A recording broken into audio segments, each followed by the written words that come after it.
L'enquête a été lancée dès le lendemain de leur disparition, donc dans la ville de Kananga. Et donc l'enquête nous a permis d'avoir quelques indices et tous les indices ont été pris au sérieux, ont été sérieusement examinés et éliminés un à un jusqu'à ce qu'on arrive sur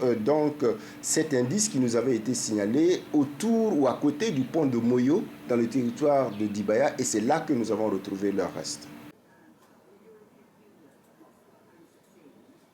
Nous voulons effectivement confirmer à travers la déclaration du secrétaire général des Nations Unies, Antonio Guterres, que hier, les spécialistes de la police des Nations Unies qui étaient sur le terrain,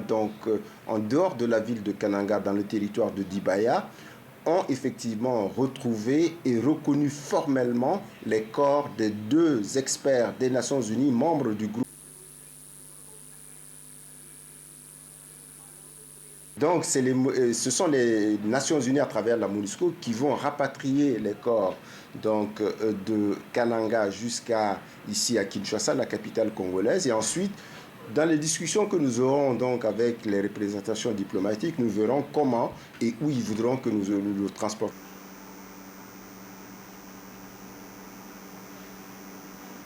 Le commissaire provincial de la police nationale congolaise a été instruit de se rendre sur une série de fausses communes qui avaient été portées à la connaissance de ses services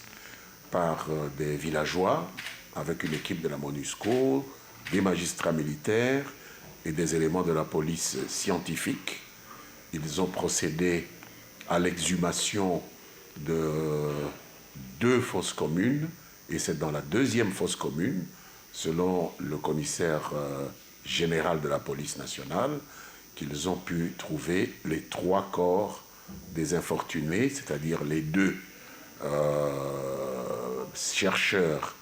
l'américain et la suédoise, et leur interprète congolais,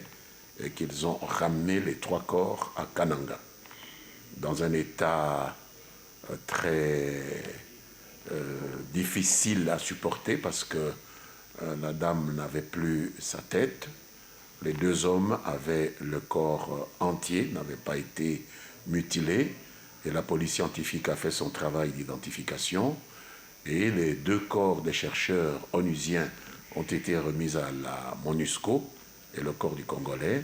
à la morgue d'un hôpital de Kananga, en attendant que sa famille puisse le récupérer, pendant que les recherches se poursuivent pour les 3 autres Congolais, dont on est toujours sans nouvelles. Parce que l'enquête doit se poursuivre jusqu'à l'identification des meurtriers.